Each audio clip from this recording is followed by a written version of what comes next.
I was originally planning on doing a more in-depth review of the 2024 Mean Girls remake, but ain't nobody got time for that. If we compare it to the original 2004 film, it pales in comparison as a romantic comedy. The casting of the original was one of those lightning-in-a-bottle moments. The casting in this film, you could replace 2/3 of the actors and get the same product. On its own, the 2024 film is serviceable. If you like musicals and want to waste a couple of hours watching something, then I recommend it. However, there were some things I did like about the remake though. I prefer the 2024 version of Aaron Samuels and Mrs. George, or Regina's mom. The cameos were the highlights of the movie, especially Glenn Coco's and Lindsay Lohan's cameos. The puppet show scene explaining Janice's backstory was nice. The sabotage of Regina's scene was good. And I preferred the wet look twist that this movie did over the original movie scene, where they just cut holes in Regina's tank top.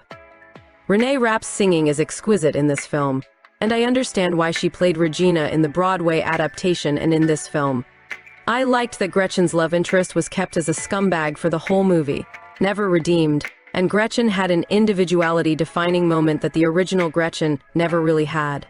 I also prefer this film's ending more so than the original one.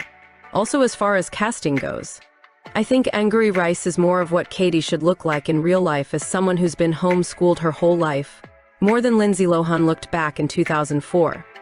Things I didn't like about this movie. They cherry-picked a lot of scenes and dialogues from the 2004 film and recreated them word for word. I wish it had more original moments because a lot of the new material they tried in the movie actually worked. It also feels less original to just have dialogue taken directly from the original movie and put in this new one. I didn't care for most of the songs. They were too long, and I'm personally not huge on musicals. I didn't watch this for the musical aspect. I mainly watched it because I wanted to see how it compares to the original Mean Girls, which is one of my favorite movies. Also, I didn't care for most of the cast, the worst being Avantika as Karen. She was playing the character like she was in an asylum movie. Genuinely, she gave the worst performance in the whole movie. The social media scenes where we're taken out of the movie and on Instagram or TikTok hearing people's thoughts and opinions looked cheap and were bad. We need to talk about Tina Fey, who for the majority of this film is dressed as a Walmart greeter. Apart from writing the movie, she also reprises her role as the math teacher, Mrs. Norbury.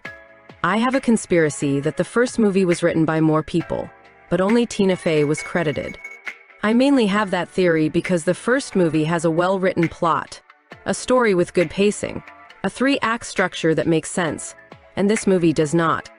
I think there's more to this, but the only other writing credit I could find is Rosalind Wiseman, who is the author of the book that Mean Girls is based on. I don't know, this is conjecture, but the movies are so different. It feels like Tina Fey just cherry-picked which lines and scenes she liked and wrote them in for the 2024 movie script, and didn't bother writing something from scratch that fit a 3-act structure or made sense. But that's just a theory. But hey, that's just a theory. The songs were retooled from the Broadway adaptation written by Jeff Richmond and Nell Benjamin, which explains why narratively they don't match with what's happening on screen. I can't gauge how much Tina Fey worked with the songwriters. It feels like they just put the songs in order and wrote around it. Something that was really off about this movie is that they got rid of Katie's narration, which I didn't mind the change, but it does take away from the film's cohesion. This movie is one of the best examples I've seen where things just happen. For example, in one scene, Janice and Damien are singing about Regina being the apex predator. The scene that follows is going to Regina's house and discovering the burn book. There's no build-up in the scenes. Almost no one from the original cast returned for the 2024 film. The only returning cast were Tina Fey, Tim Meadows, and Lindsay Lohan. I don't know if they didn't have the budget to get anyone else to return. There's probably more things I didn't like, but I want to wrap this up. Is it worth watching? Sure. Would I watch it again? No.